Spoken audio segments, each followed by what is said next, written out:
Yo no, yo no, yo no walishe.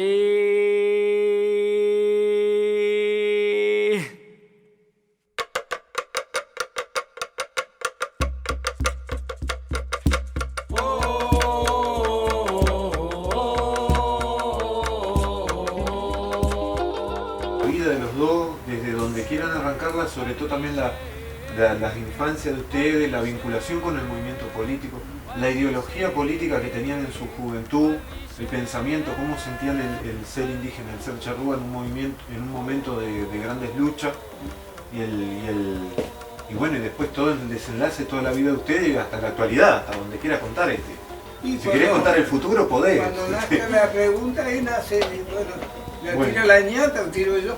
Yo lo que hago una referencia antes de decir algo, debo ser uno de los pocos que debe tener muchas fotos. Muchas. Que muchos no tienen fotos. Allá hay una de cuando yo era niño. Donde sí, nací. ahí No, la que está allá en la pared adentro. Entonces, en ese rancho ahí me crié. Ah, pero esperá que te grabemos, esperá que empecemos a grabar. Pero eso es alusión, mira, Claro. alusión a lo siguiente. Que, no, es mejor lo que se diga ahora, pero uno tiene la referencia gráfica que puede demostrar Claro. lo que dice. Y en esa foto estás vos también. En la chiquitita. Soy el chiquitito, el niño. Ah, aquella. Sí, la de acá. Sí. No, pero esa era en la marcha cuando llegamos. Sí, Sí. ahí estabas vos también. Sí, vinimos juntos. Yo andaba repartiendo remedios por ahí, no sé. A cargo de los remedios. Bueno, arrancamos entonces. Dame, ¿querés? Aquí, Desde que arranque ahí, está comprobando la conexión. aquí. Capaz que yo me tengo que sentar ahí. ¿Estos ya comenzaron? No, mentira. Sí. Bueno, ¿Ah, ya estás grabando? está empezando a transmitir en directo. Esperamos un poquito que empiece, digamos, a sumarse la gente. Y vamos de repente, capaz que empezamos. A ver. Empezamos un poquito, capaz, mostrando acá un poco el lugar. Bueno, ahí ya se empezó de repente a sumar un poco de gente. Estamos acá en la casa de Alberto Zapicán. Estamos con Alberto y estamos con ñata. Nos acompaña también Paula de la comunidad Cumpampa, de la comunidad Jaguar Verá. Está acá Andrea, está acá Valentina Tacué y estoy yo, Andrés Yaguareté, que vamos a estar. Ya viene entrando la Lupe. Allá viene Lupe, que estamos acá, digamos, y vamos a empezar esta charla. Entonces, estas conversaciones van a ver que nos vamos a ir sorteando un poquito y también estamos grabando, también está saliendo en vivo para Facebook. Y bueno, Con la señorita primero. con como quieran. Nosotros desde Charrúa Antifascista, como veníamos diciendo, que este pensamiento que nosotros tenemos del sentir indígena, como también sentirnos indígenas, pero no solamente en eso, sino también en lo político, de ser antifascistas, antipatriarcales, antimilitaristas, también desde una óptica en búsqueda de la justicia histórica para nuestros ancestros, de la justicia ambiental para nuestra madre tierra, de la justicia social para toda la sociedad en general, para que, digamos, como decía, que los más infelices sean los más privilegiados, y también en la búsqueda del socialismo indígena, del buen vivir. Acá tenemos, digamos, a dos grandes pilares que han demostrado con su pensamiento y con su vida que han sido las bases de todo esto y de lo que son una parte muy importante de lo que somos como charrúas de hoy. Y a mí se me viene siempre una metáfora que es como el monte nativo, en el cual los árboles más antiguos hacen de invernáculo para los más jóvenes, protegiéndolo de los vientos y las heladas, y mostrándole el camino entre las hojas hacia la luz. Y también los jóvenes lo que hacen es, con sus raíces chiquitas, ayudar a mantener las raíces de los viejos para que sigan viviendo por mucho más tiempo. Entonces, de repente arrancar a preguntarle, Tú. que cuenten su vida desde el chico. Bueno, gracias por todos los adjetivos y todas las cosas que capaz son desmedidas, ¿no? Y ustedes jugarán después. Yo siento que en lo que puedo estoy haciendo un aporte para todos los que vienen. Yo ya tengo 80 años, he empezado desde muy joven, tuve la suerte de que en mi casa no se persiguiera nada. Y mi padre fue militante con pasajes en montones de lugares, sobre todo sindicalista, allá en Paysandú. Después fue político, fue trotskista, yo qué sé, montones de cosas. Es decir, con altibajos en cuanto a lo que yo consideraba un militante, ¿no? Con cosas que le apoyaba y otras que no le apoyaba, pero en general fue una persona que se entregó totalmente, le entregó todo para la gente. Me acuerdo que mi madre siempre rezongaba porque a nosotros, que éramos como 7 hermanos, nos tocaba siempre a lo último todo. Y él siempre estaba luchando y tratando de llevar adelante las ideas, ¿no? Y en aquellos tiempos eran difíciles, muchos años atrás. Y logramos con la ayuda de toda la gente, es decir, no nos separamos de la gente y logramos que coincidiera que lo que nosotros pensábamos con lo que ellos sentían también. Y para mí fue una muy buena militancia que hicimos, sin partidismo, ¿no? Porque no era que fuera un partido así, sobre todo, sino que era prácticamente algo de base, que en Paysandú se extendió mucho, y fue en el movimiento sindical y el movimiento estudiantil sobre todo, que lográbamos nosotros que nos escucharan y que nos siguieran. Y bueno, y ahí empecé yo más o menos con la conducción de los mayores, a hacer algo, ¿no? Y yo me acuerdo que ya sea en los estudiantes se había dado todas unas luchas muy grandes que hubieron, de meses y meses, que no había clases, que bueno, se dio todo un movimiento que había y salimos adelante, ¿no? Y yo recuerdo que estuvimos mucho tiempo en esa tesitura. Y nos fue bien porque la gente no dejó de apoyarnos. Eran leyes, se dio toda una conjunción de leyes del movimiento estudiantil, de toda la situación que había en ese momento, y salieron adelante, junto también con montones de otras cosas que perjudicaban, pero que hacíamos frente a todo. Yo creo que esa fue una de las etapas mejores de los movimientos, en que se salía a luchar y se lograban las conquistas, ¿no? Y no sé si ustedes quieren preguntar porque... Sí. Después también, ya ahora por ejemplo, mencionaste mucho el vínculo con tu padre, el movimiento sindical, el movimiento estudiantil. Y ahí, por ejemplo, ¿cuáles eran los reclamos en aquella época que tenías? Porque vos después de ahí pasaste a estar en la marcha cañera con UTAA y eso. Sí, eso fue toda decisión sola, ¿no? Yo no pedía permiso a nadie, es decir, yo me largaba, yo veía que eso lo creía yo justo y allá iba y me metía y bueno, me iría como me iría, pero por lo menos yo hacía lo que sentía, que yo creo que es lo más saludable, ¿no? Y en aquellos tiempos más todavía. Entonces, por todos esos vínculos así con la gente de Paysandú fue que yo llegué a la marcha cañera, y bueno, fue una experiencia muy buena porque recorríamos la mayoría de los lugares a pie. En ese momento nos conocimos con Zapicán. Me acuerdo que él estaba en la caja de un camión. que había trechos que hacíamos, porque no era todo a pie, ¿no? Sino que había trechos que se hacían así en locomoción, porque eran, hay que imaginarse de allá, de Bella Unión a Montevideo. Entonces, pero todo lo que conseguíamos en ese trayecto era impresionante, porque los lazos que se conseguían. Porque aparte de esa marcha cañera del año 64, que vinieron a pie desde Bella Unión a Montevideo. ¿Antes fue? Sí, yo en el 63, 64 ya estaba en la cárcel. Ah, está muy bien. Punta Carreta, así que fue antes. Y 60 y algo. Sí. son como 500 y algo de kilómetros que hicieron a pie, Sí.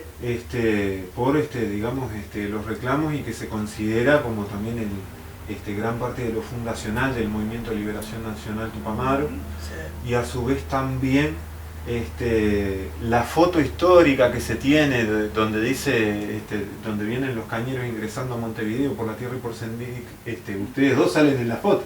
Entonces No la conozco esa foto. esa que está allá, Ah, que de repente podemos ver si hacemos un paneo. Disculpa, a mí me gustaría, sin interferir a la ñata, porque está en un seguimiento, pero hacer un agregado, una acotación a ese periodo de la marcha, que yo entiendo y defiendo, porque eso lo sé y está bien claro, que es el único periodo donde existía la conciencia colectiva, donde más de 300 personas con niños, parejas,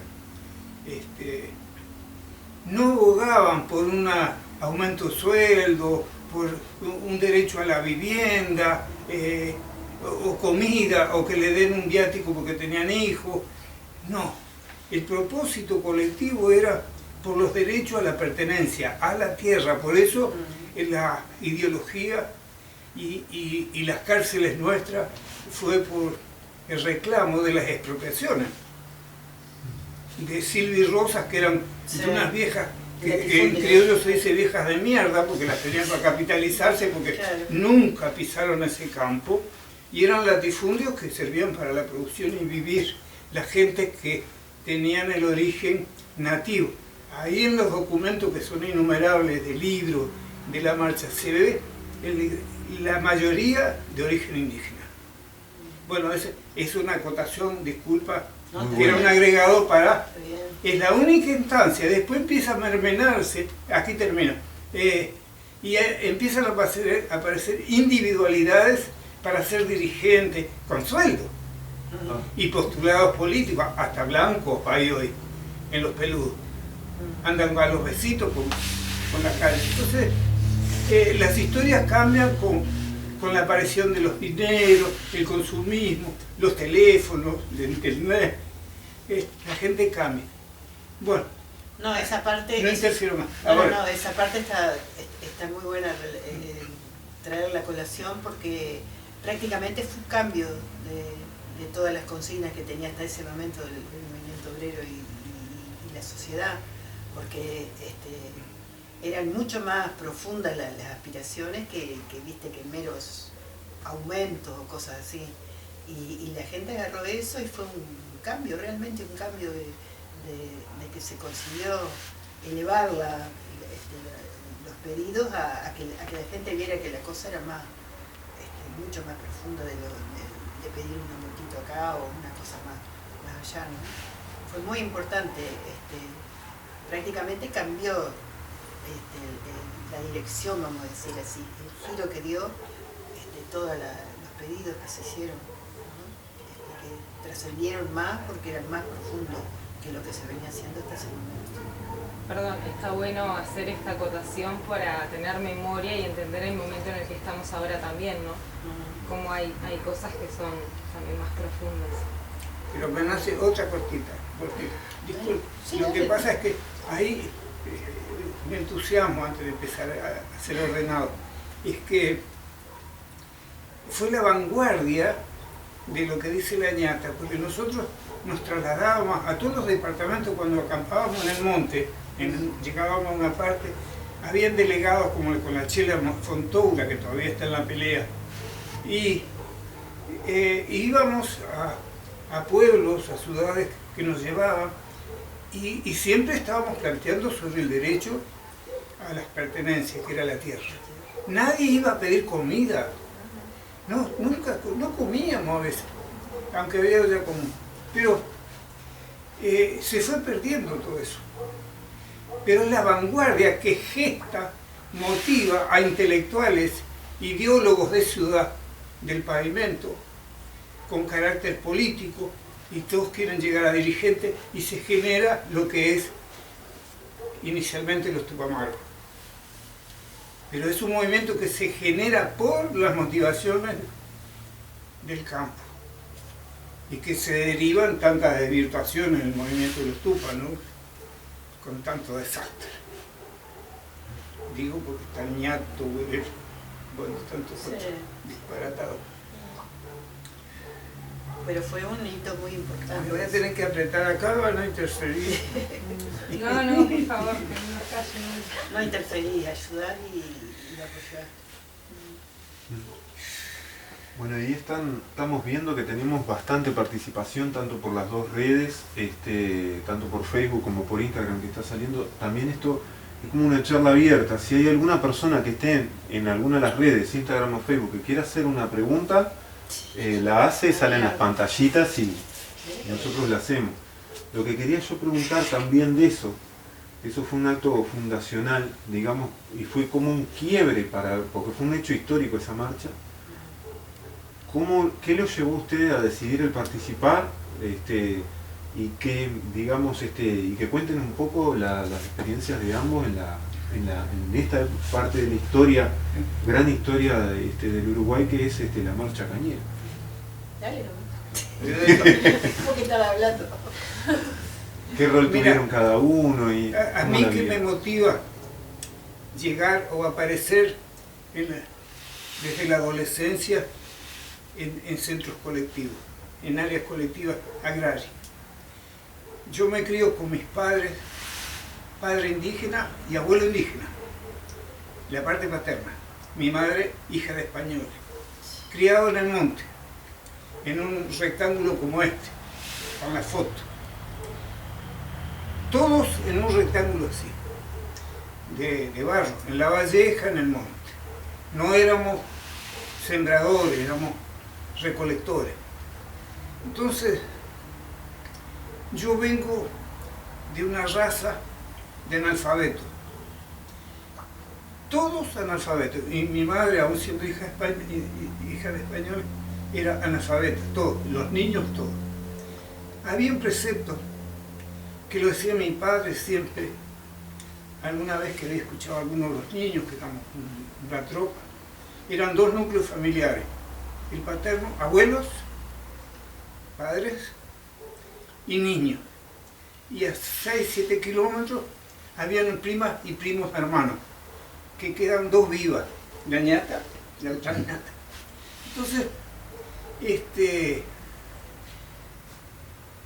conocí yo el amor. Todos podemos decir que conocimos el amor de nuestros padres, nuestros animales, pero yo conocí el amor perfecto y la libertad. Entonces, me quiero detener aquí porque creo que es importante. No creo, sé que es importante. Yo no creo, yo sé. Jamás ningún abuelo o padre nos hizo así. Nunca. O sea, el machismo no existía. Nunca. El grito no existía. Los niños al jugar no gritaban. Porque se jugaban o jugábamos y cuando había un grito era un peligro. Entonces un adulto iba. Así que, y los juegos eran todos naturales porque no existían. No conocíamos reloj, radio, nada de eso. El amor perfecto, ¿por qué? Mi abuelo de repente salía caminando como 100 metros y nadie le chistaba o gritaba. Iba mi abuela hasta al lado, viejo. Lo tocaba y le hablaba. O sea, la enseñanza inicial era la higiene todos los días, higiene sexual, y el silencio, había que saber escuchar, primero saber escuchar, para poder andar, no pisar, sino andar, trasladarse, que era deslizarse, porque hay que tener perceptivos los oídos, porque hay víbora, hay mucha cosa que de noche ataca. Las víboras se arriman al calor, dormíamos en el suelo. Entonces, con cojinillo y sábanas blancas puras. Las sábanas se hacían con sacos de harina o de azúcar, porque como a 25 kilómetros, creo, o 30 por ahí, había una estación de tren que ahí llevaban harina, cosas. Entonces, esas bolsas se lavaban con quillaí, y nos bañábamos con quillaí todos los días. El quillaí es la corteza de un árbol que tiene jabón. Se hace así, saca el jabón, deja blanca la ropa. Y había que acostarse todos los días, primero higienizarse. Yo ayudaba a mi abuela, a mi abuelo, teniendo 3, 4 años de edad. Así que tampoco había un prejuicio con el sexo. Nadie andaba mirando que había. No había curiosidad. Era sano todo. Natural, porque además vivíamos con animales. Los animales son sanos lo que hacen. Entonces, si se acostaba sucia la persona, tenía malos sueños. Malos sueños. Y una persona que duerme mal, despierta mal. Si despierta mal, tiene conductas malas. O pelea, o anda idiota. Entonces, el sueño era sagrado. Repito, no gritar, saber escuchar, saber mirar y saber ver, que son dos cosas distintas. ¿Qué pasa? Tempranamente, el que crece, mira al otro, lo mira, pero también puede verlo. Y si lo ve, se conecta con la persona, no con los conceptos que te estoy mirando. El hombre mira a una mujer y taza a ver si ese bulto cabe acá, o qué hay en los bolsillos. Anda a tazar, se proyecta y tiene expectativa. La crianza de respeto, libertad y de amor era mirar y saber ver. Si sabes ver, te vas a comunicar con una persona, no con un objeto con otras intenciones. Bueno, ahí hay un resumen de respeto, de amor y de libertad. Al criarse en eso uno, y como éramos analfabetos, la única alternativa al crecer eran los centros zafreros, a recoger, qué sé yo, uvas, papas.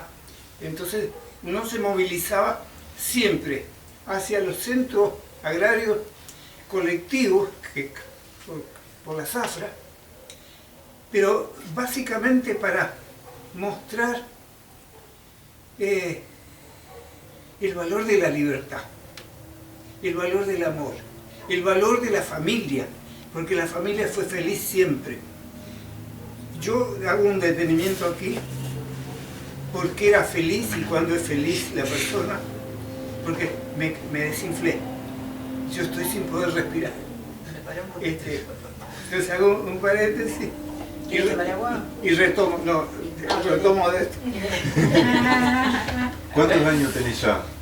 Ahora voy a cumplir 94 y ya no camino porque me quedo sin aire, sí. Estoy sin pulmón, pero no es cáncer. Es el único que quedó vivo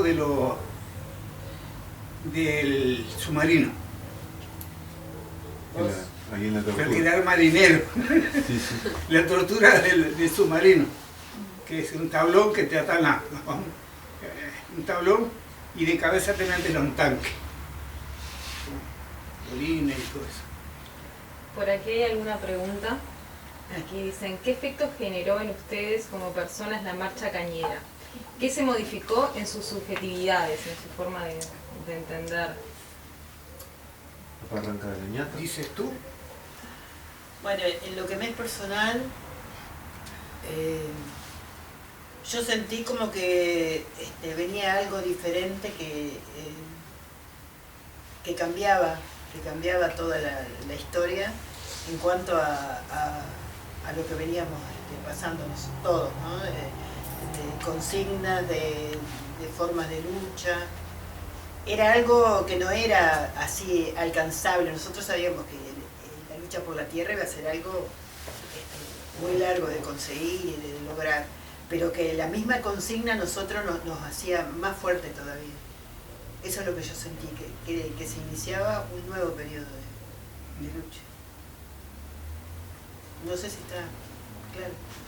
Yo esa misma, yo ya venía con ese acervo de los valores colectivos de la niñez, y mis abuelos siempre hacían referencia a que nuestros hermanos estaban al norte. Yo no sabía que era eso. Y tempranamente en la adolescencia descubrí que esos hermanos eran como nosotros, que era la nación indígena con la que conviví muchísimos años, con distintas culturas. Porque me conecté con ellos y su comportamiento, su actitud de vida era la misma que la nuestra, con ropa distinta, con palabras, sonidos distintos, pero con el respeto a la vida y a la tierra, el mismo.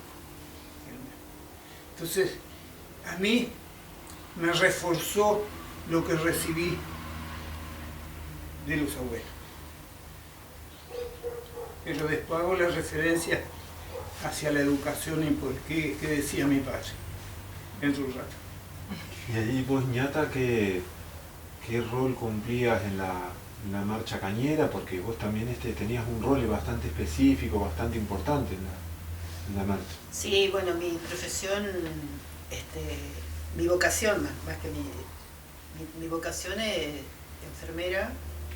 He trabajado y aparte yo sentía que tenía que curar, que ayudar, que socorrer a las personas si lo necesitaba. Y bueno, y mi rol en toda la marcha fue esa, ¿no? De ver, de estar viendo todo el panorama que había, con los medios que teníamos, que eran muy pocos.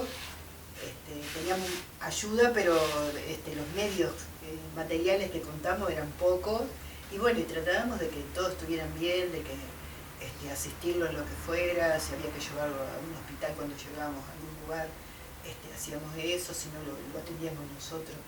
Medíamos nuestra fuerza de acuerdo a las necesidades, ¿no? Pero disculpa, ya Sí. En las noches hasta la madrugada pasaba la ñata organizando, porque había gente que donaba medicamentos. Sí. Y la ñata pasaba sola ahí, con mate en las madrugadas, toda la madrugada, así, organizando, porque los medicamentos que te regalan algunos están podridos. Claro. Así que Revisando está todo. responsable de todo el sistema de salud. Y tanto era así que me acuerdo que sé que estábamos llegando a Montevideo y había uno que tosía así impresionante, ¿no? Es decir, que se sentía de lejos que tosía. Entonces yo voy con, no sé si era una caja, una bolsa que tenía con remedio, fui hasta ahí, era de madrugada, entonces le dije cómo se sentía, había un señor tosiendo horrible, esperé que parara un poco ahí, y bueno, y después me enteré que era un policía. Pero ni un problema, ni él ni yo. Es decir, porque él podría creer que yo le iba a dar algo que lo iba a matar y yo de que lo iba a aceptar. Es decir, que estaba ahí en la comunidad, ¿no? Fue de lo más cómico. Y vos, Alberto, fuiste también secretario de UTA. Claro. Hay Sí, una yo venía un historia que poco- se cuenta, capaz que es verdad o no, Sí. pero se cuenta que vos en ese momento eras analfabeto y era el secretario de Yo UTA. estaba empezando a escribir. Ay, Ya empezaba a escribir y a leer, qué sé yo. Entonces, incluso trataba de enseñarle a otros. Y me dijeron, el secretario y que me hiciese responsable un poco estuviera en lo que era la regulación de la marcha. Responsable de la regulación de la marcha. Porque en un grupo grande y había mucha gente joven, a veces se dispara alguno y en vez de caminar se va al trote y desarma la marcha, ¿no? Y deja gente por el camino. Claro, que la marcha iban niños, mujeres acarreándose. Entonces Por eso aparece en todas las documentaciones que hay fotográficas y de películas, siempre como que aparezco con algún protagonismo, pero era porque la presencia que yo hacía era para que no se dispararan algún entusiasmado que se iba de mambo. Así que, pero cuando me toca secretario, nunca escribí nada porque yo no sabía qué era ser secretario de acta, pero andaba con unas libretas, había empezado a escribir canciones. Escribía canciones. ¿A qué edad empezaste a escribir canciones? Yo empecé, hice como a hacer pequeñas canciones, a 17, 18 empecé a descubrir algunas letras.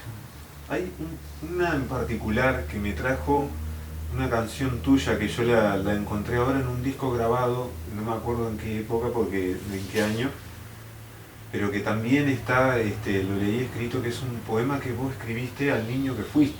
Sí. Y que me trajo, que es un poema que a mí me gustó mucho en particular, y que me trajo cuando contabas de tu infancia, ese poema en el cual el redescubrirse, digamos, uno como niño. Para y que después niño encontrar... que fui y que aún no ha muerto. Sí, y que es precioso y cómo se vincula ese niño en el medio de la marcha cañera también con el arte, porque vos has hecho mucha música, mucha poesía, mucha pintura, muchas artesanías. Su casa es una obra de arte. Sí, estábamos hablando de que es la artesanía más grande que conozco. ¿Qué cosa? La casa de Zapicán, la artesanía más grande que conozco. ¿Dónde estás sentado? En la niñez, 6, 7 años, era el único de todos los niños que tenía que cuidar un poco las ovejas, que eran ajenas las ovejas, que las llevaban a pastar, nosotros las cuidábamos. Entonces yo me ponía en alguna lomita, en cuclilla, mi único juego era estirar los brazos, abrir los dedos, recoger un árbol, un animal y lo traía entre mis pies. Yo en cuclilla. Mi juego era armar todo lo que visualizaba, traerlo aquí. Y ese era mi juego que armaba. Pasaron los años, las historias, que ya se dirán o no, y termino ya adulto en una, no sé si fue la segunda vez que salí, zafé de Punta Carreta, terminó en Chile.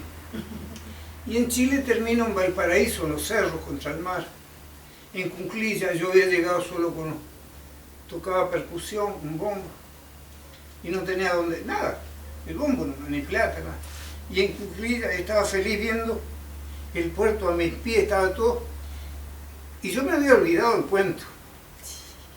Ahí justo tenía lápiz, siempre andaba con papel y lápiz, y escribo porque me reactivó el niño aquel que había sido y que seguía siendo el mismo. Y estaba feliz porque incluso venía saliendo de la cárcel. La memoria. Entonces hice ese cuento y que sigo siendo el mismo, ahora sin aire. Y ahí, después de la marcha cañera, porque cómo siguieron después las luchas sociales que tuvieron después de la marcha cañera, y el papel que tuvieron, porque tuvieron, digamos, un determinado papel también en lo que fue la fundación del movimiento Tupamaro y en los inicios del movimiento Tupamaro, del movimiento de liberación nacional Tupamaro.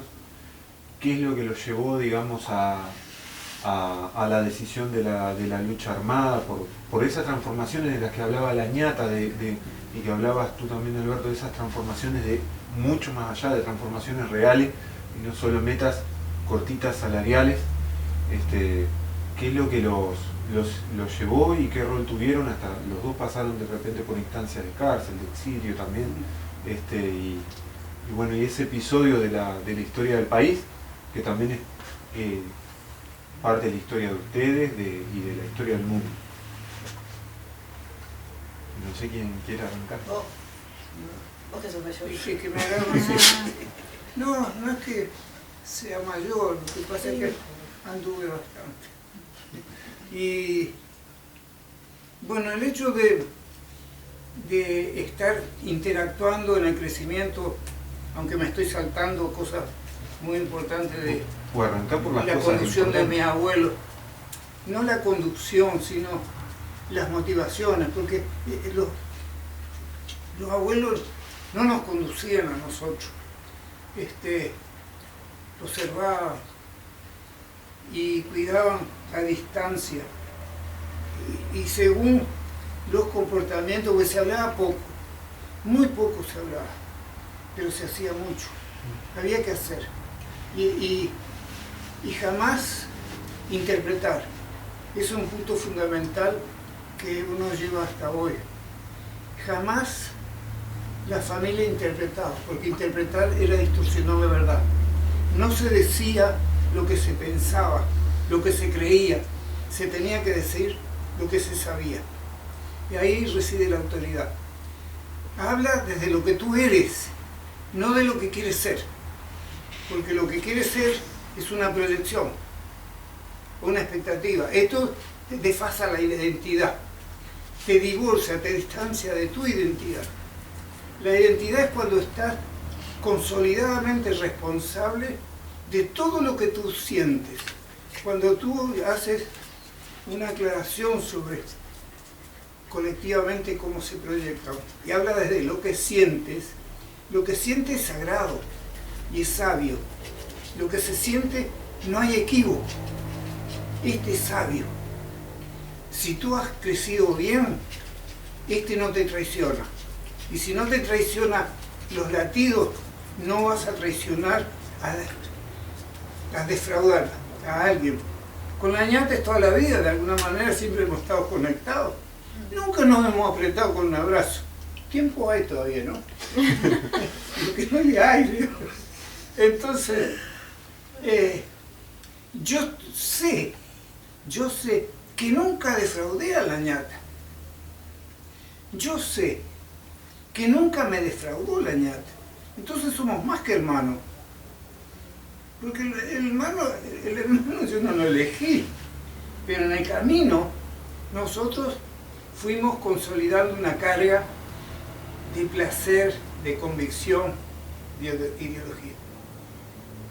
Entonces, el tener, como dije, responsablemente la persona claro lo que él es, lo que él tiene, va a ser una persona fuerte, fuerte. Pero si hace cursos para hacer esto y busca la aprobación de los otros, es una persona insegura. Alguien la va a manejar a esa persona, o muchos.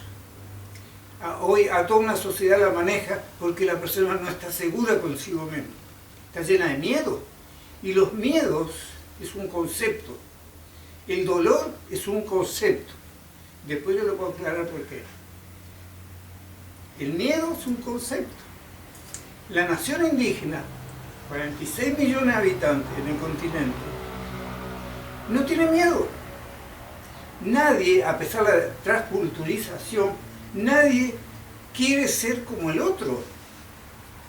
Cada uno asume lo que él es y son seguros.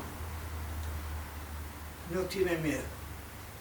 En los campos, en los montes, en la selva, en la oscuridad, sabe andar, se traslada el ser humano. Si tuviese miedo no viviría nadie. Y hay millones. Y acá si le sacamos el sueldo a alguien no sabe vivir. Si no tiene un título no sabe vivir.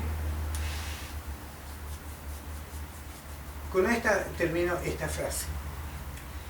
Yo he demostrado hasta hoy, acabo de hacer el segundo libro, de este último, me hice unos cuantos, pero trabajé en la salud toda la vida. Nunca en mi vida le pedí un peso a alguien.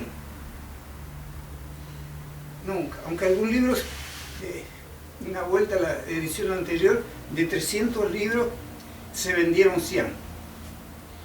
Entonces, crié 8, yo tengo 8 hijos, 4 mujeres, 8 hombres. Y crié hijos ajenos, niños ajenos. Un montón de gente que se crió en casa, en Chile, acá. Nunca estuve detrás del dinero, pero hacía changas, hacía trueque. O sea, frente a una sociedad demandante de lo económico, encauzador hacia un capitalismo y al poder, yo pude mostrar que hay alternativas, pero no es que yo no la inventé, es el acervo de la conducta indígena, el comportamiento de las 24 horas del hombre nativo. Aplicando eso, sin contradicción, tuvimos todas las soluciones. Mira la casa, aunque la hice yo. Pero no hubo nadie que ayudase, ¿eh? La Lupe.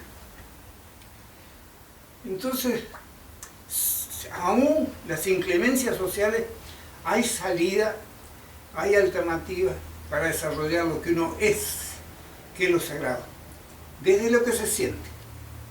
Después le pones lo aditivo, lo que piensa, no sé, lo que crees. No sé si... Aquí tenemos una pregunta de nuestro Inchalapochi que dice: abuelos, las juventudes nos vemos muy atravesadas por el machismo y el feminismo. ¿En sus experiencias notas que les fueron diferente o similar por ser mujer y hombre? ¿Qué consejos darían a la juventud?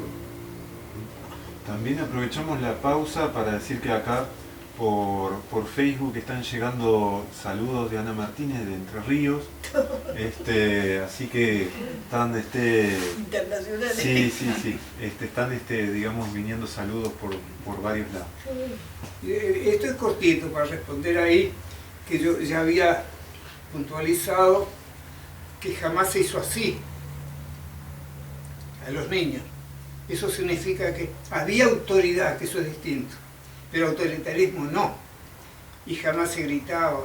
Entonces, el machismo no existía, pero hay demasiadas demostraciones sociales hoy en las distintas culturas nativas del continente donde el machismo no existe, y la mujer tenía y tiene un lugar preponderante de organización social.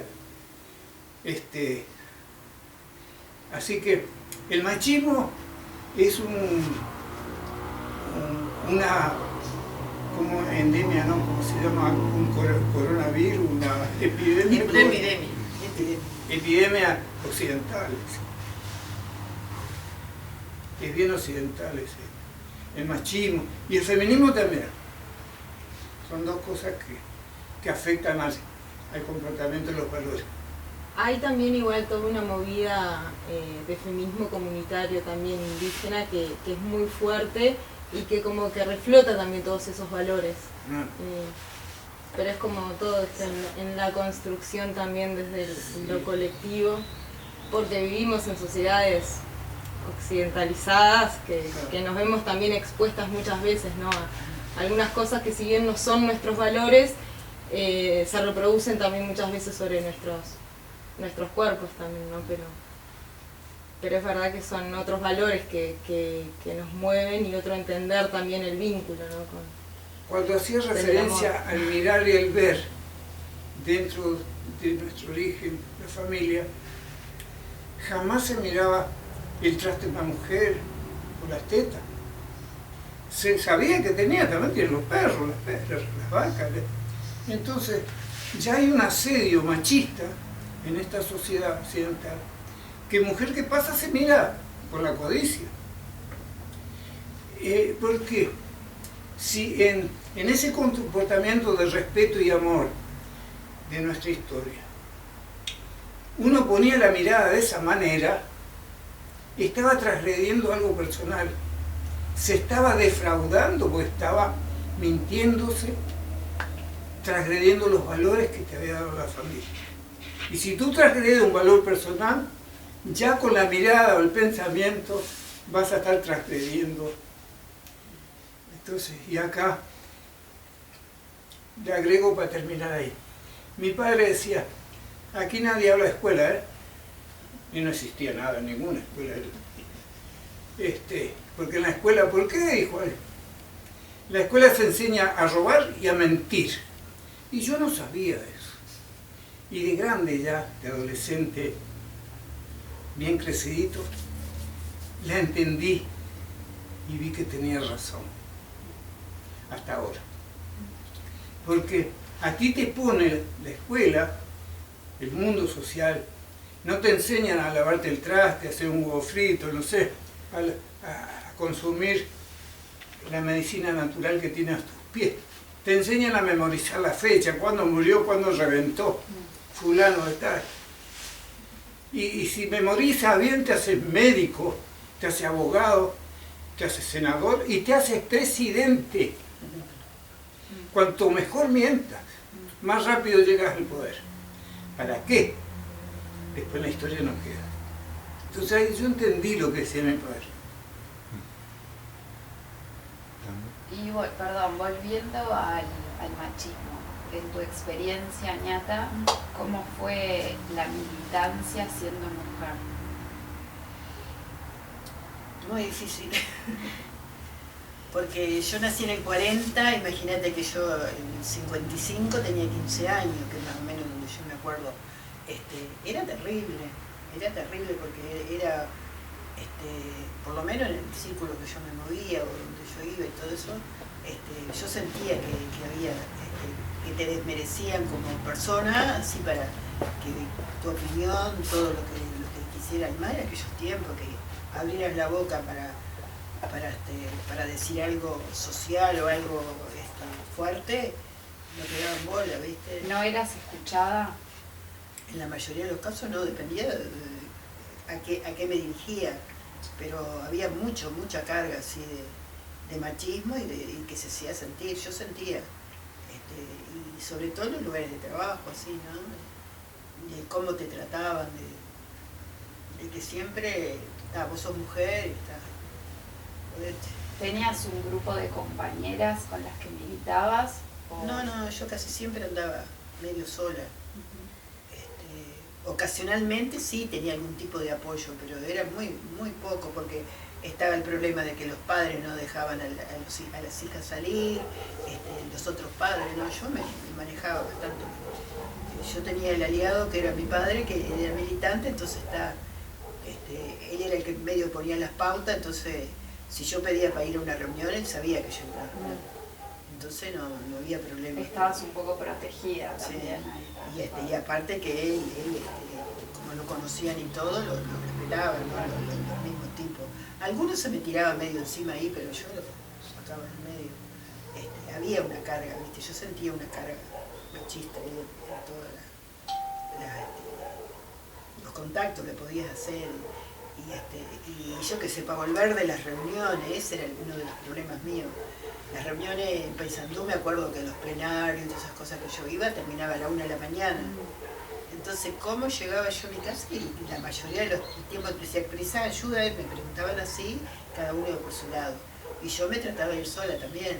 Y bueno, y ahí me salía cualquier cosa, ¿no? Me cargaban o que me las tenía que enfrentar, y en ese aspecto yo no tenía miedo. Y nunca así, a los bifes mismos, nunca fue nadie, ¿no? Por suerte yo lo trataba con las palabras de pararlo. ¿Nunca viviste situaciones así No, de violencia de acoso, dentro de la militancia? No, en eso no, porque yo los paraba, ¿cómo te voy a decir? Los paraba antes. Paraba antes y medio como que no se metían conmigo, porque en ese aspecto yo era dura, ¿viste? ¿Y en algún sentido te beneficiaba Sí. el hecho de ser mujer? ¿Sentías que Sí, que habían te situaciones? hacías valer. El problema era hacerse valer y no dejarse llevar por los tipos donde querían. No, en eso no. Un agregadito a eso mismo, mira, quizá va a sonar medio raro, pero la vanguardia de una actitud de lucha de la mujer fueron las prostitutas en una época que son las primeras en usar pantalones, los blue jeans, los vaqueros. A la mujer no se le permitía tener pantalones. La mujer, la prostituta, es la primera, la vanguardia de defender cosas, incluso fumar en la calle. No se le permitía a una mujer ni siquiera tomar mate en la calle. Las mujeres teníamos todo prohibido. Ahora, la todo. mujer sí era seductora también, porque era la sociedad que promocionaba, ¿no? Los modelos, qué sé yo, las modas. Entonces, estaba todo había una complicidad de hombre y mujer, porque el hombre también buscaba Aparecer. claro, como el macho, viste, que tiene colores, mostrar, bailar, no sé. seducir, pero la mujer también. Pero la vanguardia de luchas de varias cosas tiene la prostituta en la década del 30, de 1900, antes de la guerra. Maravilla, que no está reconocido. Ahí recién se interrumpió un poquito la conexión de Facebook, pero volvió antes de que se interrumpiera. Mandaron saludos desde Gualmapú, de Chile, saludos desde territorio mapuche. Ay, qué bueno. Así que lo están viendo también desde tierras mapuche y mandan Qué saludos bueno. también. Como para un poquito hacerles llegar los saludos y los cariños de la gente, y ni hablar de repente capaz en Instagram hay un montón de saludos también por eso desde todo el territorio, desde toda la nación charrúa. Y volviendo un poco, ahora viene la pregunta, ¿cómo fue la convicción que lo llevó en los 60 al tema de la lucha armada, a la integración del MLN? Y ¿cómo fue ese proceso, digamos, cómo, digamos, ustedes, el pasaje de la lucha cañera, que con todas sus reivindicaciones, digamos, a después el pasaje al MLN? No sé si querés arrancar vos, Ñata. Mira, yo estoy perdida en las fechas, ¿viste? Si cronológicamente no te puedo decir cosas porque me he olvidado. Como te salga. No traje para que me ayudara la memoria, sí. Pero yo lo que recuerdo es que en nosotros, por ejemplo, estaba así hasta al fondo toda la personalidad y todo el trabajo de Sendik. Aparte de Paysandú, es decir, una carga muy, muy fuerte de convicción y de firmeza, ¿no? De que nos daba lo que era él, que tenía mucho poder y mucha convicción. Yo recuerdo que lo mío fue así prácticamente como que era obvio, ¿no? Era obvio que yo saliera, que fuera del MLN o que fuera de otra, que no fuera lo tradicional. Es decir, que adopté y asumí la lucha armada. ¿Y vos, Alberto? Y bueno, estaba obviando las razones del secreto, estaba necesitado el movimiento de la gente que se movilizaba por acciones, por cantidad de actividades, de recaudar dinero también. Y el dinero nos lo regalan puerta a puerta, eso solamente los evangélicos reciben en la iglesia. Entonces había que tener una entrega de lucha, de alguna manera demostrar que quien estaba en la parada de la convicción por la tierra, que invirtió lo más sagrado, la vida misma. Fueron muchos, y muchos ignorados. Entonces no era la inversión de una ideología teórica, dialéctica, era una inversión vivencial. Y eso implica hacer 1000 cosas. 1000 cosas imposibles de creer que se hayan podido hacer. Y no era, se hacían colectivamente algunas acciones para lograr una consolidación, una infraestructura del movimiento. Pero después, con las deformaciones que se suceden con la gente de ciudad, que está muy distraída, entonces había luchas o caminos hacia yo quiero ser dirigente, yo quiero ser el protagonista. Entonces cortaban las patas a otros y si ahí se hecatombe, ¿no? Mucho no puedo hablar tampoco porque yo estuve muchos años en cárceles acá. Después, cuando salí la última, también estuve 8 años en Chile. Entonces yo recibía datos, pero... Así que el camino a la lucha era hacer lo que sea. Yo hacía cabañas, casa de tronco, y no pedía comida para los hijos, qué sé yo. Yo te hago, bueno, dame comida. Entonces, pero ¿qué estaba tratando de hacer? Era consolidar un propósito de lograr que alguien, yo no pretendía cambiar a alguien, nunca, pero sí pretendía detonar la conciencia del alguien, de los otros, para que él cambie consigo mismo. Pero si no, llego a estar haciendo el mismo totalitarismo en la sociedad. Entonces, tenía que mostrar quién era yo, no lo que quería hacer. Y yo nací siendo luchador de alguna manera, porque, ¿sí? De niño haciendo cosas que otros niños no lo hacían, resolviendo. ¿Cuáles han sido las diferentes formas en las que han defendido el territorio a lo largo de su vida? Como capaz que identifican en diferentes periodos de su vida diferentes formas de defender el territorio. ¿Cuáles han sido? Yo digo la primera así que rapidito. La fundamental que siempre hice, que ya está dicho, es detonar la conciencia para que la persona entienda qué es, qué tiene, y va a desarrollar su sensibilidad. Y la sensibilidad está llena de creatividades maravillosas que resuelven toda tu existencia. Esa es la fundamental.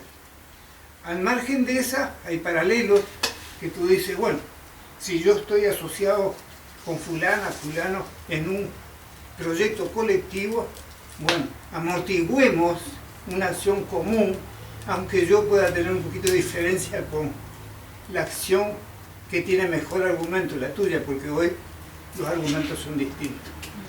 Estamos todos con estos aparatitos que nos ha idiotizado. A mí no. Esa. Pero que sirven, bien usados, es una maravilla. Total. Mirá si no. Y yo antes, la última, la casa se llama, nuestra casa acá se llama, este es el mensaje para Chile, a los Peñí, a los hermanos. En Mapudungún, la casa se llama Ayecam, que es ser feliz. No estar feliz, es ser feliz, a pesar de todo. Eso significa. El cartel de la casa dice Ayecam. Porque mi compañera de toda la vida, Lupe, tiene 71, cumplió hace poquito. Nos conocemos que tenía 15, creo 14. Qué bueno. Y ella no puso. No, pero yo esperé. Vos te diste tu a que tiempo. estuvieras puro. No, fuimos amigos muchos años después. Se le Y declaró. tengo. Así que el abrazo a los Peñé, a los hermanos y tengo mi comadre, suegra de uno de mis hijos, que es ceremoniante mapuche, que está viviendo ahora en Chiloé. Así que yo con la historia mapuche tengo una conexión. Y además, aprovechando este pasaje por la parte de Chile, porque vos después en el exilio estuviste en Chile, hay una característica que tienen los dos, que estuvieron los dos de cierta manera bastante vinculados a mi familia, porque por ejemplo mi abuelo, antes de conocerlos personalmente a ustedes, me crié con los cuentos de ustedes dos. O sea, yo por ejemplo conocía cuentos de mi abuelo, de una tal ñata que era la persona más confiable de todo el MLN, decía, y me crié con los cuentos de mi madre, de Zapicán, haciendo música en los campamentos para refugiados allá en Chile, y también mi padre contaba una anécdota tuya también.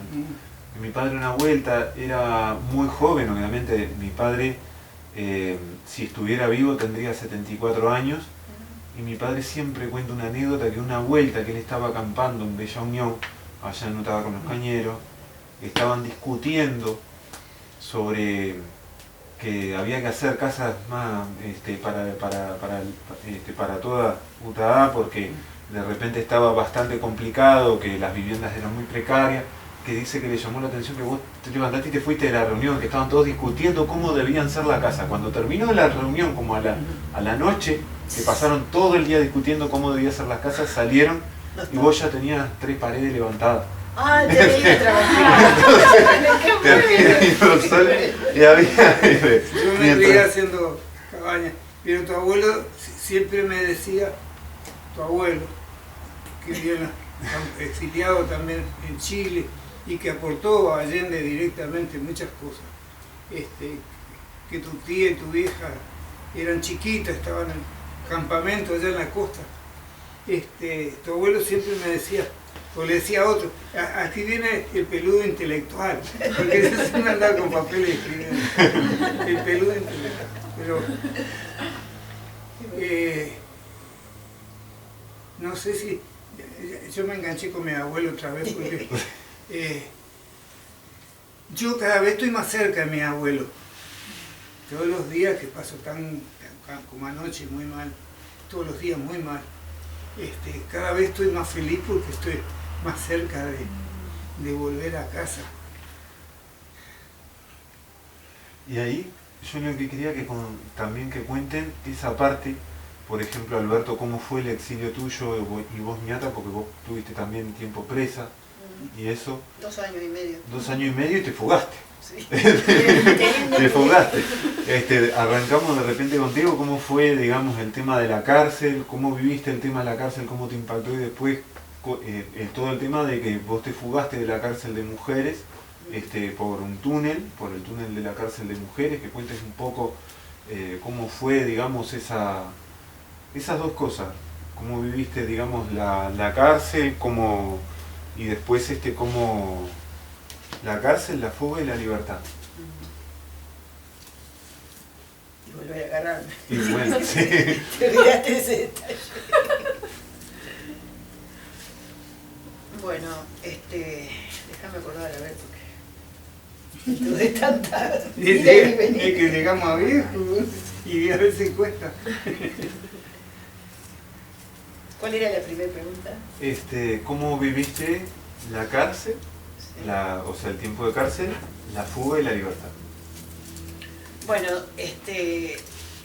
hay que remontarse en aquella época, ¿no? Que ya hoy debe ser absolutamente todo distinto, pero a mí me tocó de que la cárcel era un lugar que vos podías dar, es decir, que no se metía mucho es decir, nosotros vivimos una época en que todavía no estaba la policía, vamos a decir, metida adentro, después se metieron. Entonces era como un colegio señorita, nosotros le decíamos un colegio señorita, porque estaban cuidadas por monjas. Entonces, con todo lo que significan la religiosidad y todo eso, cómo son las personas diferentes, nosotros nos adaptamos a eso. Y a mí en general me fue bien, porque nosotros interpretábamos el momento y lo llevamos a la práctica y nos iba bien. Es decir, nosotros éramos respetadas, había como un mutuo respeto en cuanto al trato. A mí nunca me hicieron nada, de castigos y de cosas así, nunca. Es decir, yo soy de las primeras, ¿no? No es que todo el tiempo ya ha sido así, pero a mí me tocó que realmente era distinto, ¿no? Era distinto lo que puede ser hoy o lo que fue ayer. ¿No hubo torturas? Para nosotros no. Es decir, llegabas y era como que se cerraba una puerta y se abría otra, pero que no, como que no tenía conexión lo que vos habías hecho afuera dependía más del comportamiento tuyo ahí adentro. Y como nosotros, viste, éramos presas distintas a lo que la gente veía o creía de los presos comunes y todo eso, realmente para nosotros fue como un pasaje a otra forma de encarar, ¿no? Y estaba a cargo o sea, el trato que ustedes tenían era con oficiales mujeres y también No te digo que eran monjas al principio. Eran monjas, entonces estaba la iglesia a cargo de la cárcel. Claro, era la iglesia de la Madre Superiora, que era una francesa o algo así, que era la más clasista, vamos a decir, la que más se oponía a todo. Pero después estaban las medias, las monjitas pobres que son pasar los mandados, así, viste, no tenían así a alguien que bajara línea y todo eso, al principio, ¿no? Después cuando la fuga y todo eso endureció muchísimo todo eso, porque vinieron la policía femenina. Entonces dentro de la policía femenina, bueno, ahí tenés de todo, ¿no? Todos los matices. ¿Y cómo planificaron la fuga? ¿Cómo la planificamos? Y hablando entre nosotros.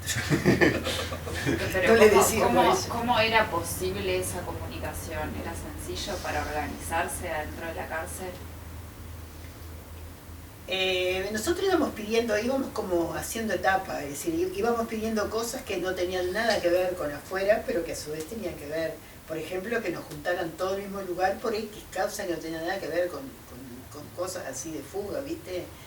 Cosas triviales, no sé, en este momento no me acuerdo así como ejemplo, pero, yo extraño a fulanita porque fuimos amigas antes, qué sé yo, ¿por qué no la traen acá conmigo? Así decía una, la otra decía otra cosa, hasta que logramos estar todo en un sector, que era lo que queríamos. Y después de ahí sí nos íbamos, nos fuimos, ¿viste? Es decir, de que tratábamos de evitar los roces, los malos tratos, se iba como día a día viendo cómo nos portábamos, ¿no? Para no joder, cuando había una que no sabía nada de nada, tratábamos de compartimentar bastante las cosas, que no se enterara, porque si no todo eso te cambia de un día para otro, y nosotros eso no nos servía. Nosotros nos servía una cosa que fuera lenta, así que pudiéramos manejarla a la situación. Nosotros queríamos manejar la situación. ¿Cuántas eran las que se fugaron? ¿Vos sabés algo de eso? El número no, yo tengo innumerables materiales que son, por ejemplo, Yo no me acuerdo de las de presas, eso. que es la poesía, los escritos, yo tengo ahí mucho escrito porque hay una labor intelectual muy fuerte, y de hombres también, pero hubo más de mujeres, pequeños librillos que se sacaban. Así que... Y vos, Alberto, con respecto al trato también, vos, por ejemplo, vos sí pasaste muy severo el tema de la tortura. Sí, sí. Estuve inválido también, varias veces desahuciado. Ahí cuento algo. Así que, para no dejar, material literario maravilloso de las presas, yo tengo. No lo presto porque cuando he prestado me han robado la mitad. Y me deben quedar como... Bueno, hay que venir a leer acá. Pero me deben quedar como 10 librillos, que son bastantes. A mí me resulta interesante cómo no se menciona el rol de la iglesia en esta época. Y en este caso queda en evidencia que la iglesia se encargaba de mantener presos políticos. Sí. Y es o sea, era un actor importante la iglesia en el momento de represión a la sociedad y atentando contra los derechos humanos, que no siempre es visibilizada la iglesia en ese rol. Y es importante destacar eso. Tener Sí. memoria en eso también. Sí, Sí. totalmente. Hace poco salió un documental que se llama Fe en la Resistencia, que justamente era que por otro lado también había muchos curas y pastores que eran revolucionarios, y cómo desde la propia iglesia, porque lo filman en una casa que está en Araminda, que hoy funciona en el Centro Social La Rueca. ¿Qué es eso, Araminda? Araminda es llegando a Jauregui Berri, Un balneario. un balneario. Y como los pastores que eran propietarios de esa casa eran agentes de la CIA, encargados de espiar a los otros pastores que eran revolucionarios. Y cuando ellos mueren dejan la propiedad a la iglesia y encuentran un baúl con toda la documentación, los nuevos pastores que agarraron, que eran de izquierda, de la iglesia metodista, y ahí está todo el espionaje de la CIA dentro de la iglesia católica y dentro de otras iglesias, sobre todo la metodista, que habían curas y pastores que eran agentes de la CIA y que eran digamos, y también habían, digamos, investigaciones dentro de las iglesias, y bueno, y también está como hicieron ese documental, se publicó también un libro, allá que hablamos de bibliografía, y eso porque justamente trata un poquito desde esa óptica que muchas veces no se habla el rol que cumplieron las instituciones eclesiásticas, ¿no? La iglesia y todo eso. Pero sobre esa pregunta que había quedado atrás sobre mí, una de las partes primeras de la tortura, principio del 60, que es cuando yo estoy preso, y yo tengo ahí, o sea, todo lo que yo puedo decir, o lo que digo, lo puedo testimoniar con documento. Todo clarito. Principio 60 en Punta Carreta. Yo tengo la página del medio de Diario Marcha, así, en foto, que Eduardo Galeano pone con título así: Uruguay tortura a sus presos. Yo estaba hecho moco en el hospital penitenciario, que no había médico, nada. Había una monja. Pero la monja Hablando de... La historia se repite. Entonces, encerrado en un bosque, hecho pelota, todo quemado con las picanas. Nadie, y el Poder Judicial estaba en complicidad con esa historia porque sabía de las cosas que pasaban. Médicos sabían porque chequeaban de tanta picana te podías ir para el otro lado. Hay una complicidad de las áreas profesionales que tampoco se hablaba, nunca. El Poder Judicial como que son santitos no sé de qué. Y el título grande, antes que hiciera Las venas abiertas de América, Eduardo Galeano. El primero, una vanguardia de... Entonces, quizá esto les guste, un cuentito, permiso. Yo en una de las veces, a ver si pueden seguir este cuentito, de Punta Carreta. Yo recibo un castigo, en los calabozos el castigo que era, mierda, que era bravo. El castigo era 72 días. El castigo en ese calabozo.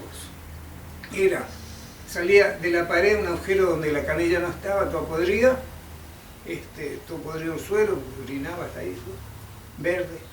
5 minutos salía agua. Y tenía un pan duro o 2 pan duros, que era lo único que se comía. Que te lo pasaba el guardia por una ventanilla. Entonces yo llevaba 30 días, un mes llevaba y algo, un mes ya, un mes y poco, y estaba ansioso que saliese el agua, porque estaba seco del pan. Entonces empieza el agua, y yo chupo, baja el agua, masco, y 2 o 3 veces hice eso, y de repente, primera vez, yo ya llevaba preso más de 2 años, creo, así, y sabés. Entonces, primera vez que hablo en voz alta. Nunca iba a hacer eso porque no. Yo loco, todavía no estaba, ahora sí. Pero digo textualmente, la gran puta, estás igual a los presos, a pan y agua. Y empiezo a reír, una felicidad infinita, y el guardia que había escuchado, Vos solo. abre y dice, se rayó. Y me sacaron del castigo, volví al hospital. Entonces, ¿por qué lo cuento? Porque el ser humano tiene la capacidad, tenemos la capacidad, también con la mente, de no estar preso. Y yo nunca sufrí, me hicieron pelota, sufrí los dolores cuando te machaca, pero nunca la angustia, el sufrimiento, porque mi cabeza podía seguir entre los árboles en la vida. Tenemos la posibilidad de ir con la cabeza donde queramos y hacer maravillas y hacer cagadas también, porque podemos hacer grandes cagadas. Y tomando conciencia de todo lo que podemos hacer, es un regalo de felicidad que nos podemos ver todos los días al amanecer, si reconocemos lo que somos. Así que ahí hay detrás de las palabras estas hay mucha historia. Porque te está diciendo que Uruguay no se torturaba. Principio del 60. Decían eso constantemente, aparte habían... Te dejaban cuando te desmayabas.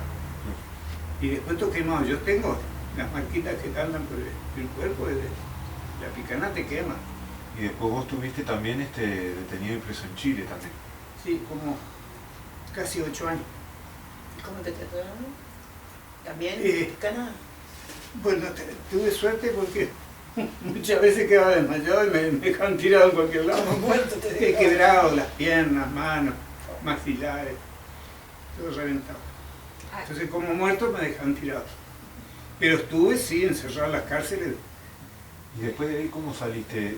Porque en Chile también tenés una parte importante de tu historia, que es la parte, digamos, del desarrollo de la música. Sí. Grabaste, por ejemplo, grabaste un disco Alberto Zapicán, grabaste también Eso el acá en disco... Uruguay. ¿Ese fue en Uruguay? Ah, Sí. ahí está. El Y Grito gra- Salvaje. El Grito es acá, Salvaje. en la Y- década del 60. Y grabaste también Alberto Zapicán y Violeta Parra, grabaste un disco. Con Violeta, que era el único que cantaba con ella. Y después armé el grupo Los Curacas, Ah, eso sí. que hicimos muchos discos. Y Los Chasquis. O sea, como era muy conocido en Chile, claro, sí. Y yo me movía con una elite de la gente más conocida. Víctor Jara, qué sé yo.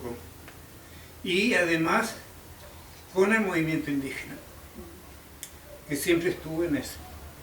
Entonces era fácil visualizarme y Y darte. y estaba bajo la protección de la ANUR, de un carnet, que era Belela Herrera. la que fue directora, pero la ANUR nunca pudo hacer nada, porque si te llevan, ¿cómo se enteraba ella?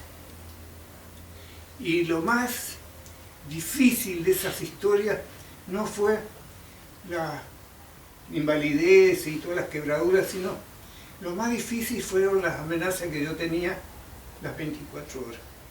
Porque yo no podía decirle a nadie de ninguna forma qué me estaba pasando. Porque tenía amenazada a toda mi familia, estaba desgregada, los hijos, las hijas. Si yo decía algo, peloteaban a los hijos, estaban todos allá. No, Yamila estaba en Suecia, ¿Y en Chile te hacían todo eso? en Chile, sí, donde estaban los otros hijos, que están todavía. Y después de ahí de Chile, ¿vos cómo fuiste, cómo fue tu historia de cómo saliste de la cárcel y cómo, porque después pasaste también de ahí a la Amazonía? Yo había estado otras veces, yo interactuaba mucho con las culturas indígenas, por el periodo. Entonces, la salida de los problemas de que me detuvieran, me llevaban, estuviese preso, eso, me salvó una mandolina. ¿Ubicas la mandolina? Un instrumento. Un instrumento, increíble. La libertad me la dio una mandolina. Había vivido las peores cosas. Aparece un personaje, una vuelta, yo, además fue cuando me dieron 2 años, creo que fueron, también o 3, de prisión domiciliaria con guardia. Entonces, por detrás me pasaban instrumentos y yo arreglaba instrumentos. Arreglaba instrumentos. Y un día viene por delante un tipo con una presencia, dije, puta madre, otro milico, pero de traje, con una mandolina. Si yo la podía arreglar, que nadie se la había arreglado en Chile. Y yo sí, yo te la arreglo. Yo la arreglé. Y yo desconfiaba, el tipo buscaba diálogo, pero yo desconfiaba, tenía toda la pinta de milico. Y viene con un canasto a los pocos días lleno de comida, de todo. Entonces, digo, y esto, mira, la mandolina de mi padre. Se enloqueció con lo que tú le hiciste. Empezamos a hablar, algo me detonó que se confió y me preguntó cosas mías. Le digo, mira, yo estoy preso acá y pasó esto conmigo, yo te lo arreglo. Y me acuerdo también, dije lo mismo, qué hijo de puta, no me equivoqué, o sea, eres milico. No, yo no, dice. Mi padre es amigo de Pinochet. ¡Peor! Me cagaste. ¡Qué No, padrino, qué padrino! no, dice, llevó los datos, pasó los datos y el padre, en agradecimiento a lo que hice con la mandolina, no me tocaron más. Que eso fue en el 83, 84. Y eso que la iglesia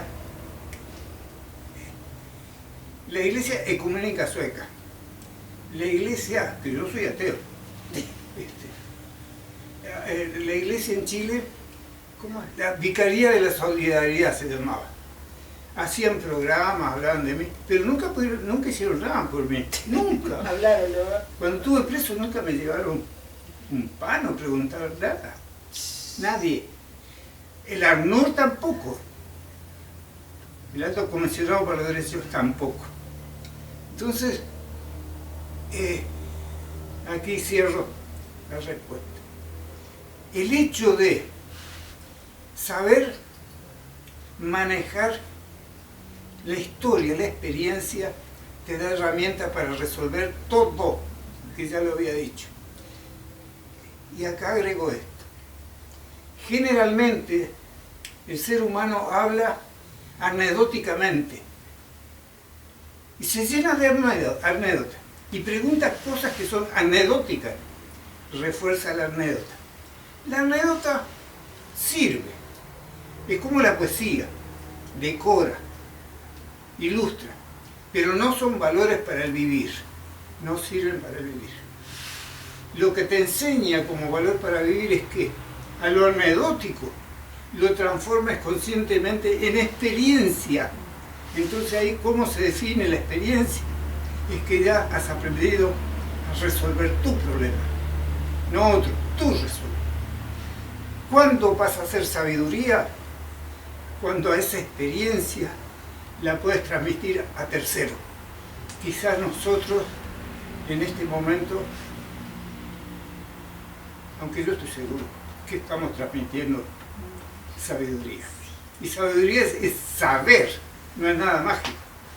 Todos podemos saber. Pero si hacemos tres pasos. Entender, anecdótico, experiencia y sabiduría. Hay que elegir cuál agarra uno.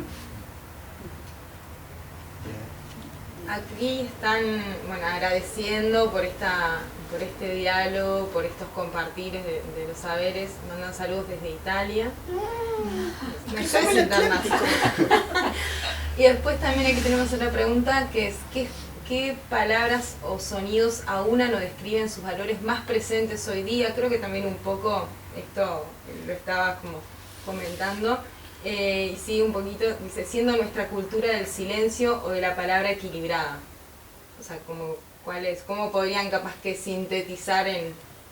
Creo igual que un poco lo acababas como de comentar, ¿no? Pero involucra un poco la cultura del silencio, ¿no? Que creo que también a nosotros como indígenas, como charrúas, nos toca muy de cerca porque aquí en el territorio venimos siendo aún hoy día muy silenciados, ¿no? Sí. Cuando el silencio logras interpretarlo y reconocer el idioma que hay en los silencios, te estás haciendo sabia. Que es ahí cuando lo del ver y el mirar. Si tú tienes proyección y expectativa, no puedes ver nunca al otro. Pero si logras el idioma del silencio, vas a descubrir que no existe el silencio. Que también es un concepto que no sé, es un concepto.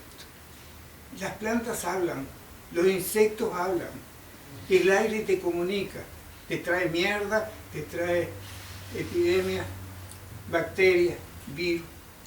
Todo tiene sonido. El silencio no existe. Ahora, ¿cómo maneja el silencio? ¿Cómo? Yo me detengo en un ejercicio que es bien para cualquier persona. Nosotros practicábamos desde niños el ver las realidades paralelas. Hoy son filosofías que se venden livianamente. Y la realidad paralela existe en todo.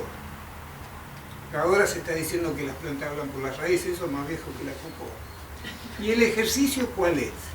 Si se hace así, en el punto focal, nosotros ponemos la mirada sin ver, o sea, mirar. La mirada dispersa, sin fijar un objetivo. En el punto focal atravesamos los dedos, así. Unimos los dedos, ahí. No fijamos la vista acá. Ahí.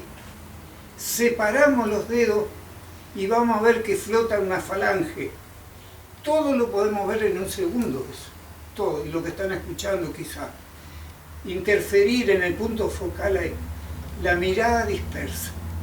Entonces, ¿qué vamos a descubrir? Que eso lo pueden hacer en cualquier momento. La verdad que acá no flota nada. No flota nada. Pero yo la veo.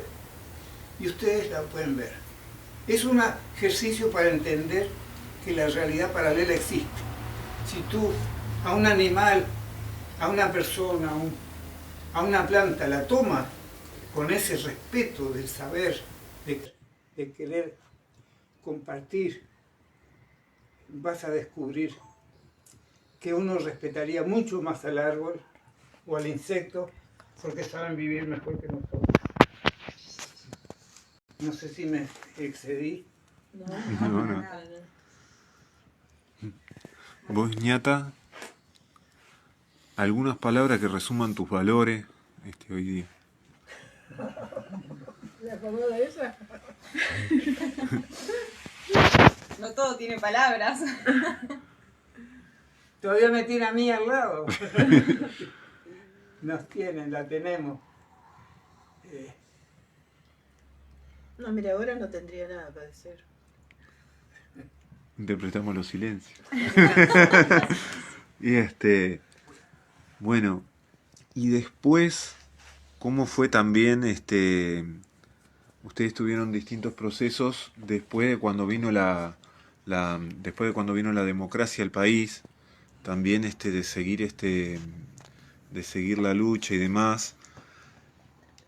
¿Por qué digo esto? Porque ahí empieza, por ejemplo, yo soy una persona que tengo en este momento apenitas y pasé los 30 años y es la época en la cual yo nací y que ha nacido muchísima capaz de la gente que está de repente viendo, porque de repente ahí en la página de Charrúa Antifascista la estadística dice que la inmensa mayoría de las personas que ven tienen entre 17 y 35 años, casi todos los seguidores.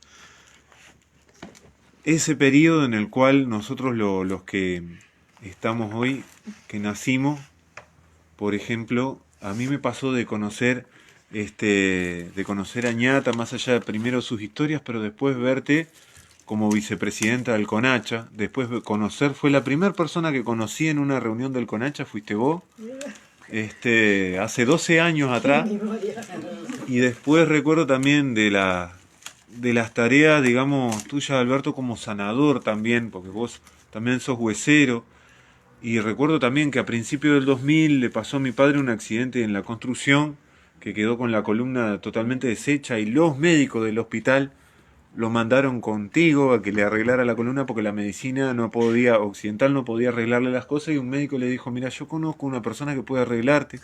Y cuando mi viejo vino y te vio, que se acordó de cuando mi padre era adolescente y te había visto en Utah, que son esas cosas cíclicas de la vida, y que dicho sea de paso le arregló la columna a mi padre, y pudo mi padre después seguir caminando, seguir trabajando hasta el último día de su vida. Y después también recuerdo también haberte, digamos, encontrado en varias instancias de participación de reuniones, de reuniones del movimiento charrúa, del movimiento indígena. Recuerdo haberte visto acá en el Pinar también. Y entonces, bueno, ¿cómo vivieron después esa etapa en la cual ustedes siguieron también luchando, también y bueno, diciendo que es la parte en la cual nacimos las generaciones de hoy, y bueno, y es sembrando esas semillas a las generaciones que hoy estamos, que los dos estuvieron muy fuertemente vinculados al movimiento indígena. No sé quién quiere contar, o de repente también arrancamos de la salida de la cárcel en adelante, o el retorno al Uruguay, en el caso tuyo que estuviste en el exilio. Bueno, acá hace 23 años que estamos. Que vos estás. Sí, que yo estoy. Y el último domingo de cada mes se mantuvo un encuentro colectivo acá, que el promedio de las personas eran 35. El promedio. Todos los meses, de interactuar, una dinámica, pero una disciplina que no se le avisó nunca a nadie.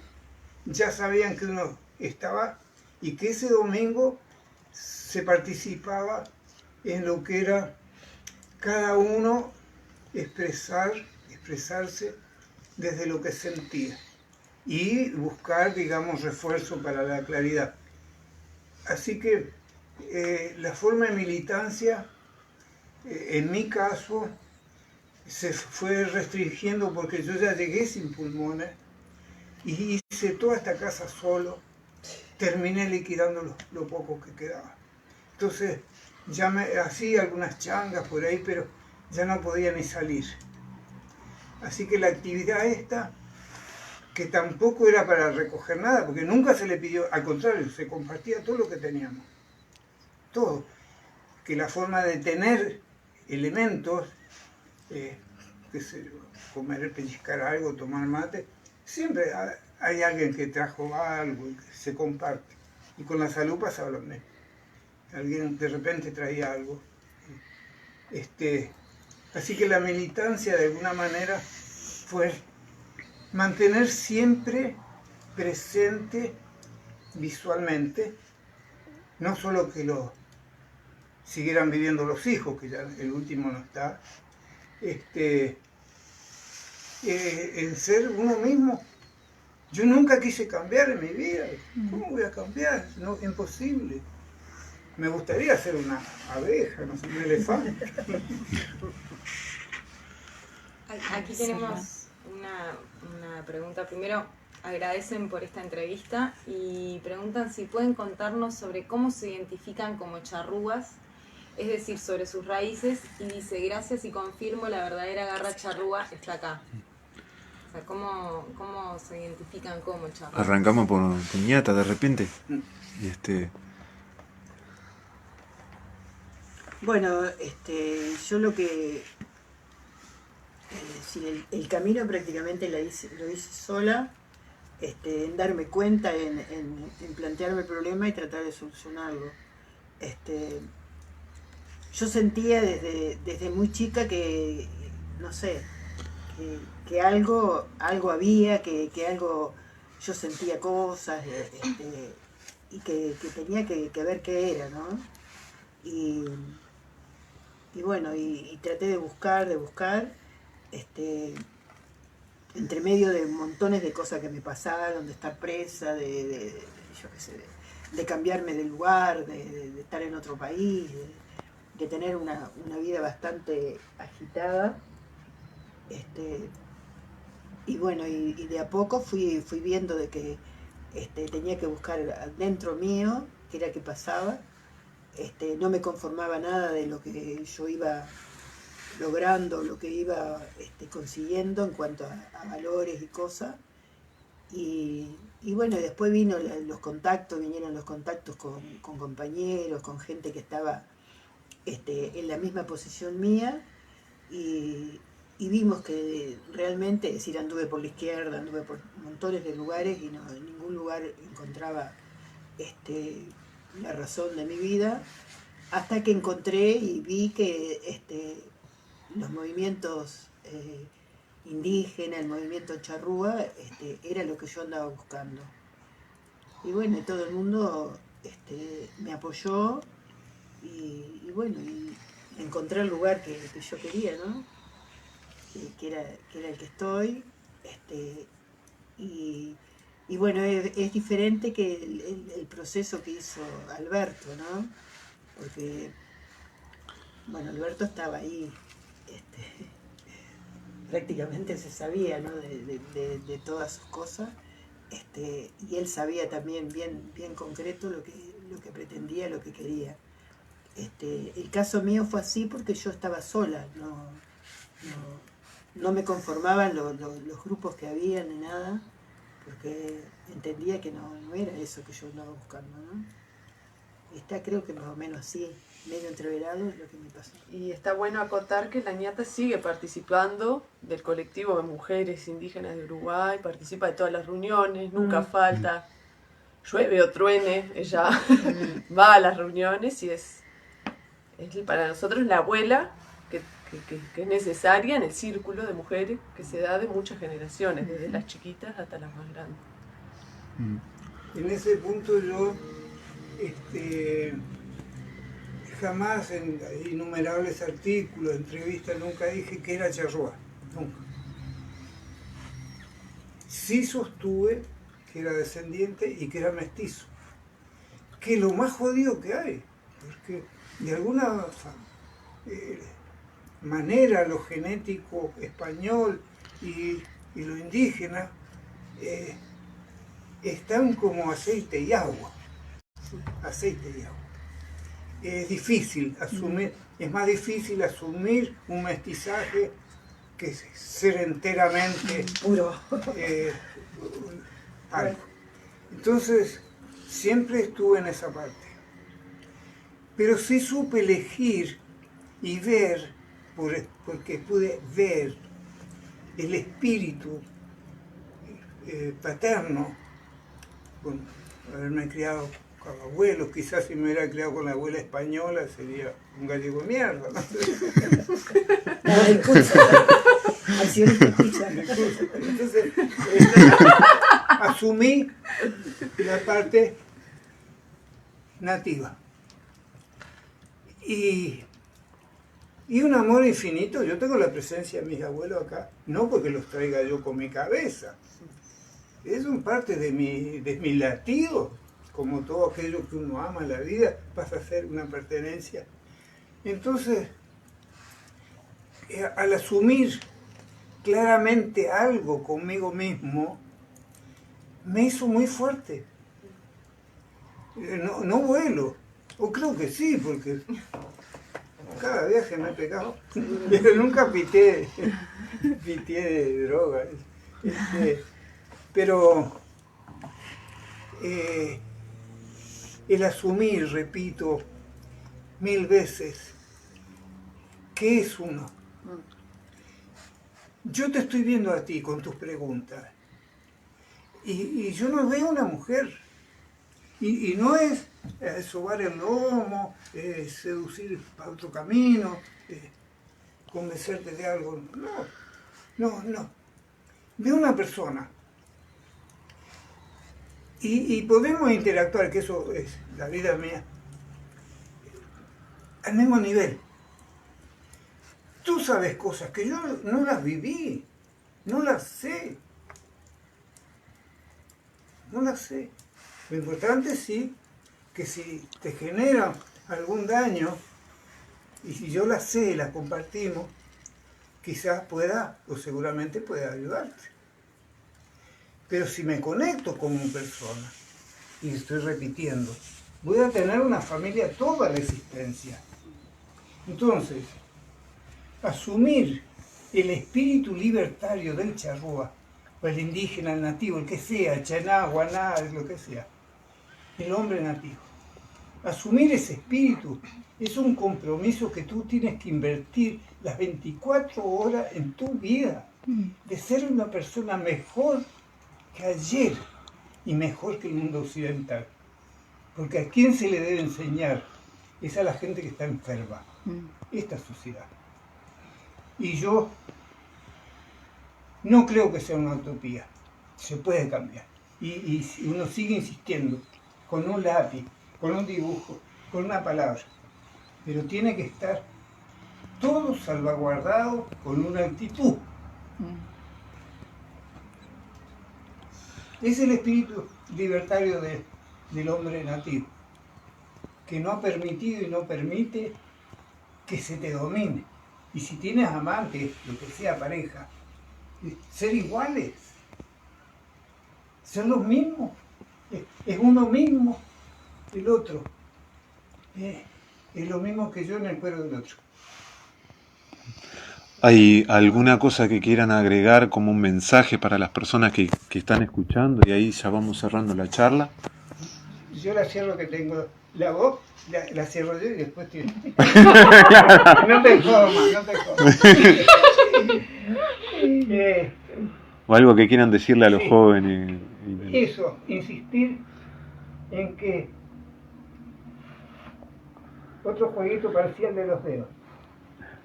Se desnudan, con todo respeto, en pelota frente a un espejo. Se enfrentan a un espejo. Y tienen no que mirar, Porque si miran, repito, es una proyección. Tienen que ver. Eso que están viendo en el espejo desnudos es toda tu pertenencia. En el espejo es verse, no mirarse, porque si uno mira, dice, me voy a comprar medio kilo de teta, voy a comprar un kilo de glúteo. Verse y no conformarse con lo que ve. Bueno, me conformo con lo que me tocó. No, la mirada tiene que ser, acepto esto, es único en el universo, esto es mío. Mi única pertenencia, todo esto que veo en el espejo. Me doy vuelta y frente a lo que veo, tengo que tener la misma actitud de aceptación de lo que estoy viendo. Ahora, como me di vuelta, tengo que ver que el camino que estoy haciendo de vida, este camino que estoy haciendo, es mi camino sagrado. Nadie me lo pisa, nadie. Mis confiables andan en su camino al lado mío o yo al lado de ellos, en su camino. Yo no le piso el camino de ellos tampoco. Esa es la identidad. De repente, ñata, algo que quieras decir, como transmitir. Bueno, vamos finalizando la transmisión. Capaz que podemos, o Alberto nos puede contar sobre este libro. Tu último trabajo. Tiene que contar alguien. Yo no lo conozco. Te digo, para que lo presentes, por lo menos para eso, presentar el libro. Para acercarnos. Porque lo presente alguien que lo vea. Porque yo ya lo hice. ¿Escribir para qué? Escribir para qué es la segunda edición de un libro del abuelo, donde hay varios trabajos de él. El armado, todo eso lo hizo Batoí, el hijo menor. Ah, bien. Batoí. Hay pinturas, trabajos plásticos, dibujos, esculturas, hay poesía, hay parte de su historia, está toda la vida, todo lo que él ha recogido en estos años. Y está con tu letra. Sí. Está impreso con la letra de él y con sus dibujos. Es para seguir Batoí recogió de los entrando en el escritos mundo del abuelo. y armó ese Me libro. encanta este dibujo, me encanta. Qué bien que estuvo. ¿Eh? Sí. Qué bien que estuvo, digo. Sí. Buenísimo. Y bueno, y hay pocos libros y están acá dentro del abuelo, así que tienen que venir a buscarlos acá. Y ya lo Exactamente. conocen. Se lo llevan firmado. Estamos pasando el peaje del Pinar. Kilómetro 36. Pasan kilómetro 36, pasan el peaje, van a ver un cartel que dice Ayecán. Bueno, muchísimas gracias por todo el tiempo y bueno, nada más que decir, muy agradecidos todos, muy agradecidos en nombre de todas las personas que se conectaron, y bueno, un abrazo enorme les damos y también este abrazo viene también de todas las personas que se conectaron para escucharlos, desde todas partes del Uruguay, de Río Grande do Sul, de Entre Ríos, de Chile, de Italia, y ahí yo miré a la pasada, también estaba, mandó ahí en la manito de saludos, una inchalá que es charrúa que vive en Canadá también, y entonces estuvieron por todos lados, y nosotros, bueno, no sé cómo habrá quedado, si podremos guardarlo esto, y muy, muy agradecidos y muy, muy contentas y contentos todos y todas por este encuentro. Maripil por sus saberes, por compartirlos. Yo igual, ¿no? El agradecimiento y cuando uno dice, relata sin interpretar desde lo que uno es, desde lo que uno está sintiendo, también uno entiende que el otro siente lo mismo. Con la diferencia de quizás que vimos cosas distintas. Pero es con ese respeto y esa participación que uno está con la familia, con un hijo, con una hija. Aunque siempre defendí más cómo me muevo a cómo hablo con los hijos. Porque lo que hace uno graba más que la palabra, se cortó la carga del teléfono. Agotaste el teléfono. Bueno, Así no- que el agradecimiento es el mismo, lo que siento yo es lo mismo. Y bueno, no mentirse, no defraudarse en la intimidad, no tener malos pensamientos. Sernos fieles, ¿no? sí. Eso. Bueno, Maripir. Maripir. Alicia.